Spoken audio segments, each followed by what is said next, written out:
ప్రశ్నించే గొంతు లేనప్పుడు అరాచకం అనేది ప్రబలుతుంది. అది మీకే నష్టము. పూర్తిగా పుట్టి మునిగిపోయేంత వరకు మీరు కళ్ళు తెరవకపోతే ప్రజాస్వామ్యంలో తెలుగుదేశం పార్టీ ఉనికి లేకుండా కోల్పోతారనేది కూడా మిమ్మల్ని హెచ్చరిస్తూ, మీరు గన్మెన్లు తీసేసిన, నాకు జీవితకాలం గన్మెన్లు ఏం లేరు. రాజశేఖర రెడ్డి గారు 2009లో గన్మెన్లు ఇచ్చారు 3 సంవత్సరాల పాటు. జగన్మోహన్ రెడ్డి గారు 5 సంవత్సరాల పాటు గన్మెన్లు ఇచ్చారు.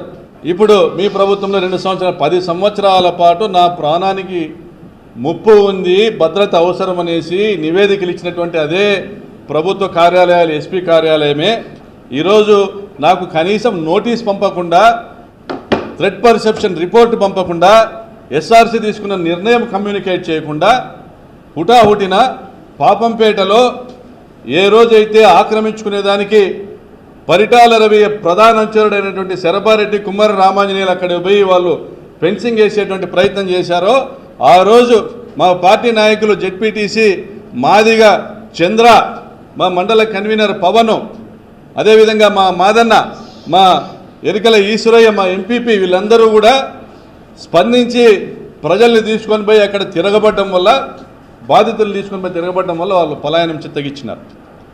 ఆ రోజు మీరు తీసుకున్న నిర్ణయం ఇది. ఈడ 100 కోట్ల దోపిడీ చేసేటువంటి కార్యక్రమానికి ప్రకాష్ రెడ్డి అనేవాడు అడ్డు తగులుతాడు, వాడిని నిర్మూలించైనా కూడా పాపంపేటలో మీరు 100 కోట్లు వసూలు చేయాలనేటువంటి పన్నాగం మీరు పన్నారు కాబట్టి, మీ ప్రభుత్వం పనింది కాబట్టి మీరు మా గన్మెన్ సౌకర్యం తొలగించినారని మేము భావిస్తూ ఉన్నాం.